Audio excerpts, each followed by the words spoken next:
There's a quiet ache in knowing you've been replaced. But the true sting comes when you realize you no longer belong at the table, that you were never truly seen at all.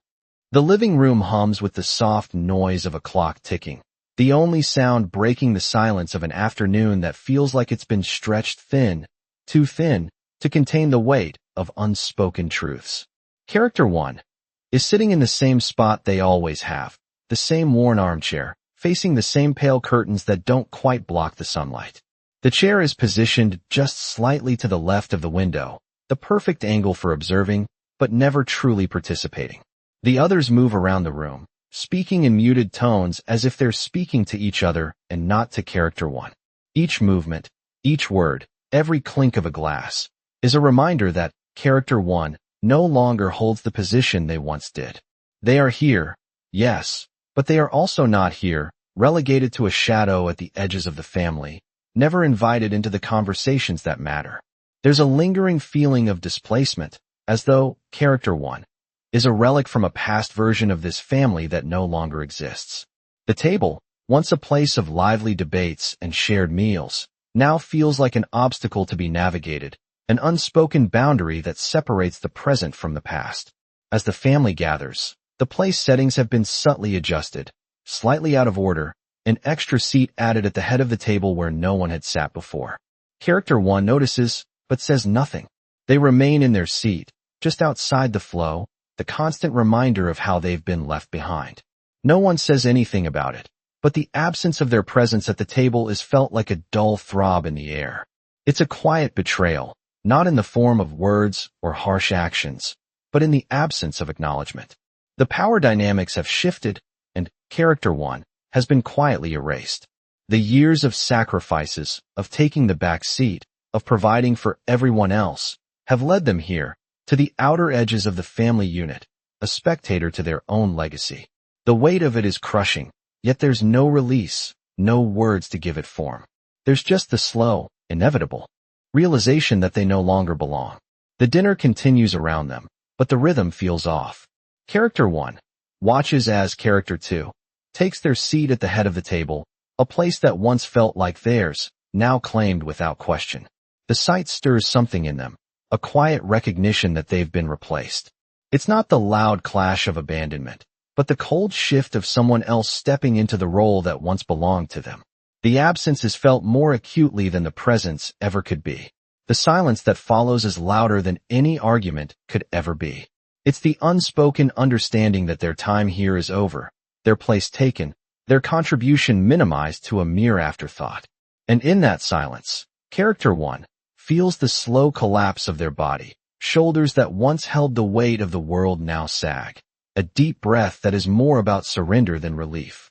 The room continues, but they are no longer part of it. The realization comes in a single breath, a quiet acknowledgement that their role in this family has come to an end. They are no longer the center of it all, no longer the one holding things together. And in this realization, there is no anger, no outrage, only the slow, painful acceptance of being an outsider in their own home. The weight of what they've lost presses down on them like an invisible hand, but it's not the hand of someone else. It's their own hand, the hand that has kept them chained to a family that no longer sees them. They were always there, always trying to fit in, always trying to maintain their role. But the truth, the painful truth, is that they have been slowly but surely pushed aside, and now they must face the inevitable fact they no longer belong here. In the silence, a new thought begins to form, one that will change everything. It's not about fighting for a seat at the table anymore. It's about reclaiming the space they once had, about taking back what was always theirs. The first step has already been taken, in the quiet act of recognizing the truth. And now, the fight begins, not to be seen, but to regain what was taken without a word. The house is quiet again, but this time, it feels different. The soft hum of the refrigerator, the faint murmur of the TV in the background, the shuffle of footsteps on the hardwood floors. All of it sounds louder, more insistent. Character 1 sits at the kitchen table, staring at the untouched cup of tea in front of them. The warm steam rises slowly, but no one seems to notice. Character 2 walks by, their footsteps measured, deliberate, never slowing down as they pass. They don't say anything, but their gaze never lingers. It's the same every time.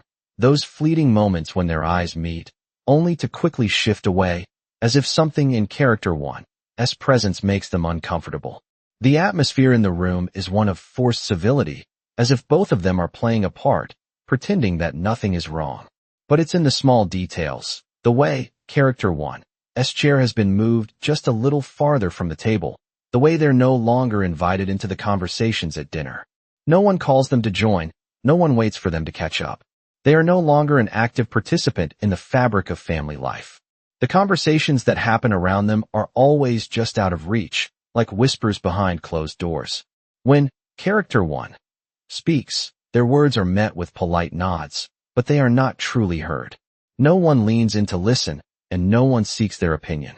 The chair next to character one sits empty at every meal, though it's positioned perfectly for someone to sit in. No one ever does. The space between them and the rest of the family seems to grow wider with each passing day, a quiet chasm that no one is willing to acknowledge, but everyone can feel. Character 2 comes in and out of the room with an air of indifference, barely acknowledging character 1's presence. The door to the living room remains slightly ajar, but it's not an invitation. It's a subtle signal, an unspoken rule that they do not belong in that space anymore. The smell of the food, the sound of the laughter from the other room, the way the family gathers without them, it's all just another reminder. Character 1 sits still, their hands folded tightly in their lap, not daring to reach out. They do not belong here, not anymore. They don't deserve to be here. The discomfort in the air isn't caused by any confrontation, but by the quiet, invisible force of exclusion. They are no longer needed, no longer valued in the way they once were. The small talk at dinner, the empty chair, the silences that stretch too long. Every detail carries the weight of the distance between them and everyone else. The house, once a place of comfort and familiarity, now feels cold, indifferent, like a space that has moved on without them. As character 2 sits at the head of the table, the place once reserved for character 1, a small part of them realizes they are no longer the center of it all. They were never asked to leave. They were just quietly forgotten. Their absence is felt in every corner of the house, in every silence that stretches too long, in every eye that refuses to meet theirs. The coldness isn't a sudden thing. It's something that is built up over time, in small, almost imperceptible ways. It's not loud. It's not forceful. It's a slow, subtle erosion of their place, their value. But it's there, and it's enough to make them feel like a ghost in their own home. The air is thick with the unspoken understanding that they have been pushed aside. No one says it, but everyone feels it. The smell of freshly baked bread filled the house, just like it always had, but today it felt different. Character 1 was busy in the kitchen, rolling dough with the same steady hands that had done so for years. The kitchen had always been their domain, the heart of the home where every meal prepared was an act of love. But that day, something was off. They noticed it when they placed the bread in the oven and turned around. Character 2 had walked into the room, casually walking past them without a word, taking their seat at the table. The seat that used to belong to character 1. It was small, almost imperceptible, but the change was there, unmistakable. It had happened before, of course, but this time it stung. In the years prior, character 1 had never questioned it. They had always been the one to serve, to ensure that everyone else was taken care of, their own needs often forgotten in the process. That was their role, silent, invisible sacrifice for the family. The children never seemed to notice how much character 1 gave, how many moments they let slip by without complaint, without asking for anything in return. And at first, that was fine. That was how it had always been. But as the years passed, they began to notice things. It was in the small details. The way the family would sit down to dinner without ever waiting for them to join. The way the kids would speak to character 2, with excitement, sharing their day and their dreams, while character 1 was left in the background, forgotten. It wasn't that anyone said anything directly, but the way the words were never directed at them, the way the conversations kept going without pause, it all spoke volumes. Character 1 would sit at the table, trying to join in, offering their thoughts, but the responses were always lukewarm, as though they weren't quite as important as everyone else. It felt like a subtle erasure, an unspoken decision that they no longer belonged in the center of the family. Yet, even as this happened, they never fully allowed themselves to see it for what it was. There was a part of them that refused to acknowledge the quiet shift. Maybe they were just being overly sensitive, they thought. After all, they had been the one to always put others first, to always make sure everyone else was okay. But it wasn't about the food or the seat at the table. It was about something deeper, something unspoken. They were no longer the one that mattered. It was in the way the children would rush to character 2, first when they came home, leaving character 1, standing alone, waiting. It was in the way character 2 would make decisions without consulting them, assuming that character 1 would go along with whatever they decided. And still, character 1 would let it slide, letting the quiet humiliation wash over them, telling themselves it didn't matter, that they had done their part. But deep down they knew.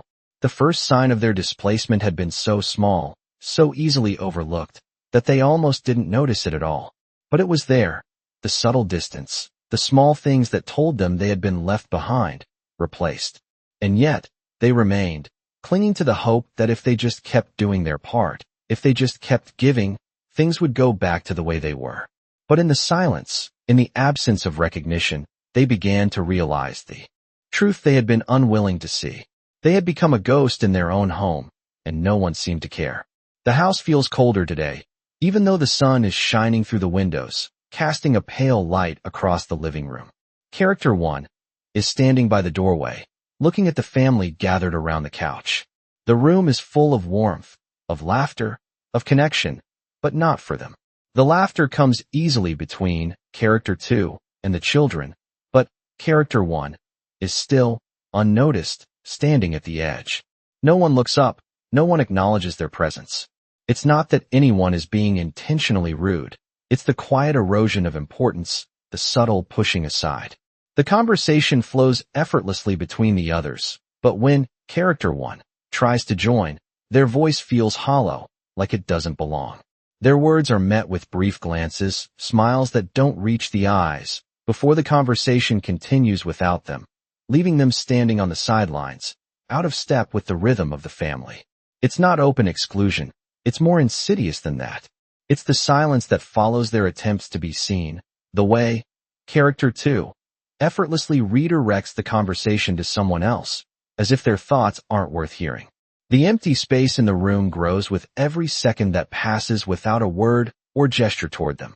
Character 1 tries to laugh along, to make themselves blend into the background, but it feels forced, like they are trying to fit into a world that no longer includes them.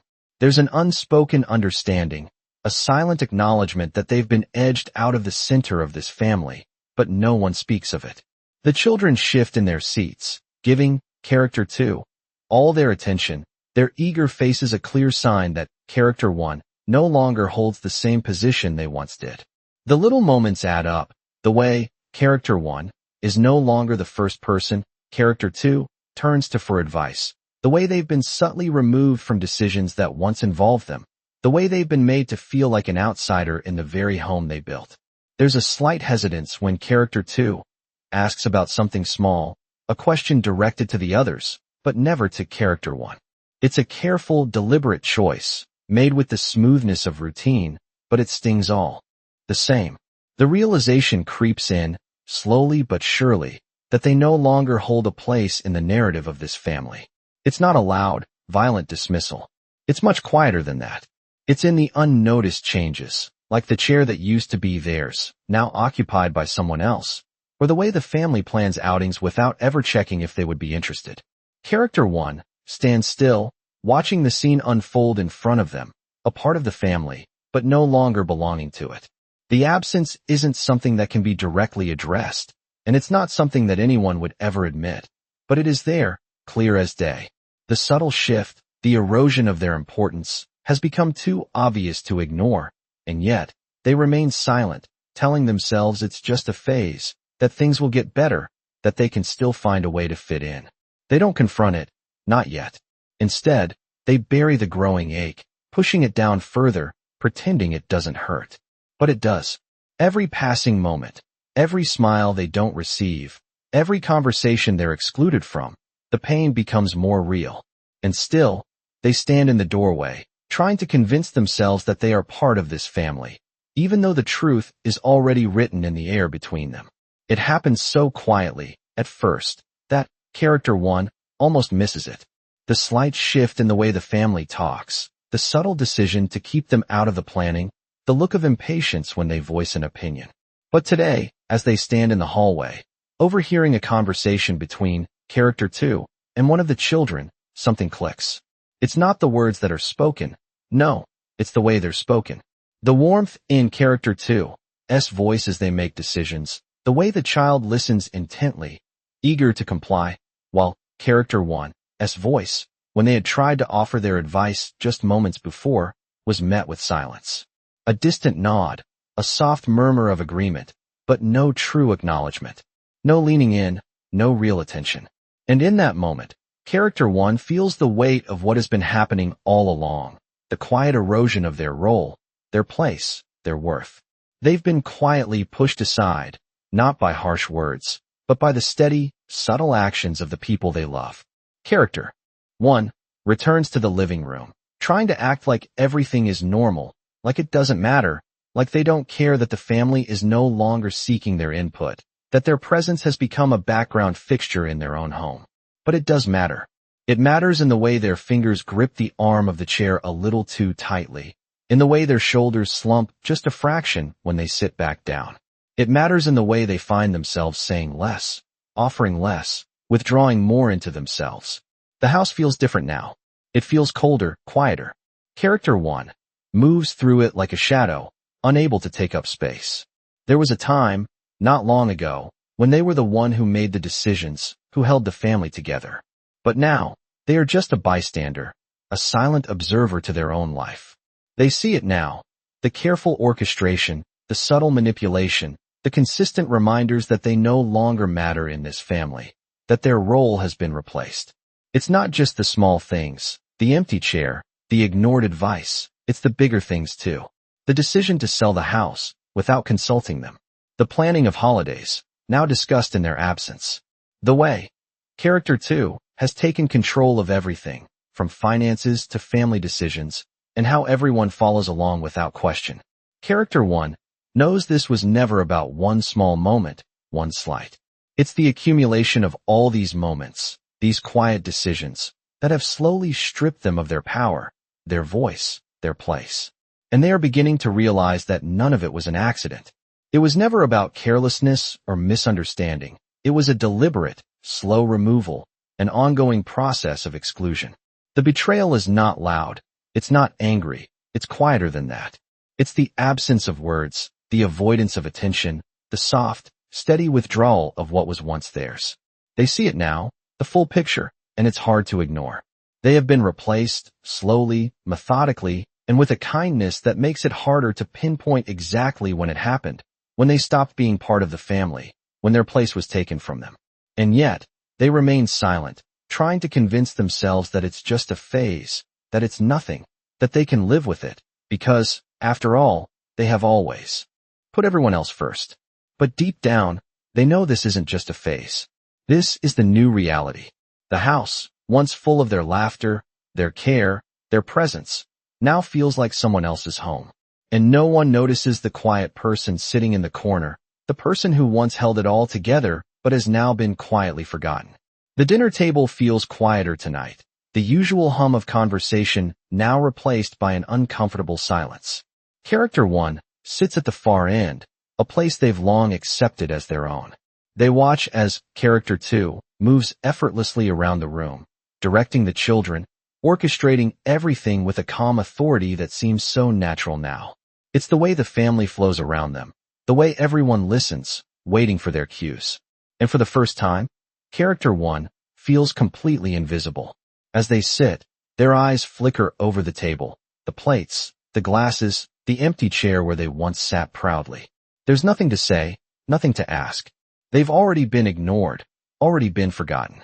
Then it happens. Character 2 turns to them, speaking softly, but there's an edge to their voice. "Don't worry about it. I've got it covered," they say, and the words fall like cold stone.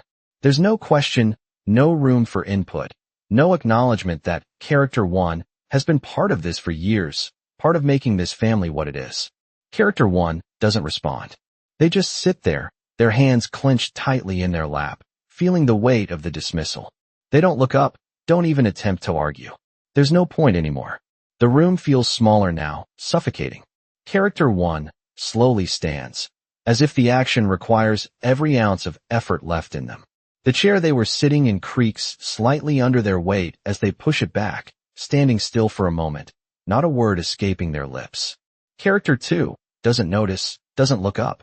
The children continue to talk, oblivious, the hum of the room growing more distant. Character 1 steps away from the table, their body moving on its own, as if they've already made the decision to leave without even realizing it. They walk slowly, deliberately, through the kitchen, their fingers brushing the counter as they pass, the touch barely more than a whisper. It's not an angry exit, not a dramatic walkout, but the weight of what they've just felt presses down on them. The house, their home, feels like a foreign place now. It wasn't supposed to be this way. They were supposed to be the one who made decisions, the one the family turned to. But now, they are just a figure in the background, a shadow in a room that no longer acknowledges their presence. As they reach the hallway, Character 1 pauses for a moment, looking back toward the room they just left. The faint murmur of voices drifts toward them, but it's a sound they no longer belong to. They stand there for a moment, not quite ready to leave the family behind, but knowing it's already done. They have already been cast aside, already replaced. And as the realization sinks in, they turn, not with anger, but with the quiet knowledge that this chapter has closed. It's not a sudden outburst, not a confrontation. It's the small, quiet action of walking away, not because they've been told to, but because they've been made to feel that they no longer matter. The house feels even emptier now, as though the walls themselves have lost the warmth they once held. Character 1 moves through it quietly, the familiar tasks now feeling foreign, as if they no longer belong in these spaces they once ruled.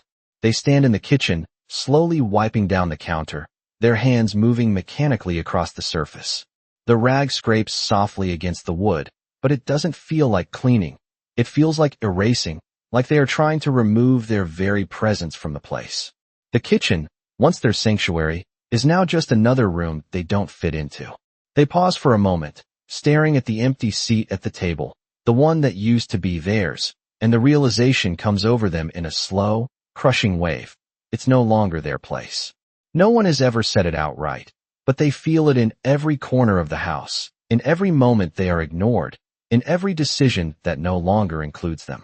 They've been replaced, and they are no longer needed. The emptiness is suffocating. They slowly lower the rag, standing still for a moment, not sure what to do next. The house is still, but inside, they feel like everything is falling apart. They can't go back to the way things were. They know that now. There's no way to undo the distance that has grown between them and the rest of the family. They pick up the rag again, continue cleaning, but it's not about the kitchen anymore. It's about something else. It's about the space they've been pushed into, a space where they no longer have a voice, no longer have a place. Every movement feels automatic. Every action feels distant. They move through the house as though they are just passing through it, no longer living in it. They walk through the living room, their eyes scanning the familiar surroundings, but they don't feel at home anymore. The couch, the pictures on the walls, the old lamp in the corner, none of it feels like theirs anymore. Character 1 glances at the family photo on the mantel, the one they had always been in, the one where they smiled with the others. It's a reminder of the past, a past that is no longer theirs to claim. They turn away from it, not wanting to look at it anymore. They know it's over. They know their place has been taken, but they can't bring themselves to admit it. Instead, they move on to the next task, picking up the dishes, washing them slowly, trying to keep their hands occupied. Each clink of the plate against the sink echoes in the silence of the house, and with each passing second, the realization grows stronger. The family is no longer theirs. They've been left behind, forgotten. And with each small, silent action, they begin to accept that this is the new reality, one where they are no longer central, no longer a part of the family. They are a ghost in their own home. The quiet in the house feels different now, almost like a soft, steady pulse that matches Character 1's own rhythm. They move through the spaces with a calmness that wasn't there before, as if the weight of all the years spent fighting for their place in this family has been lifted. No more searching for acknowledgement. No more hoping for recognition. They no longer feel the need to be part of a narrative they never belonged to. In the stillness of the living room, they sit down at the desk, their hands steady as they pull out the papers once again. The file opens without hesitation, the legal documents laid out before them.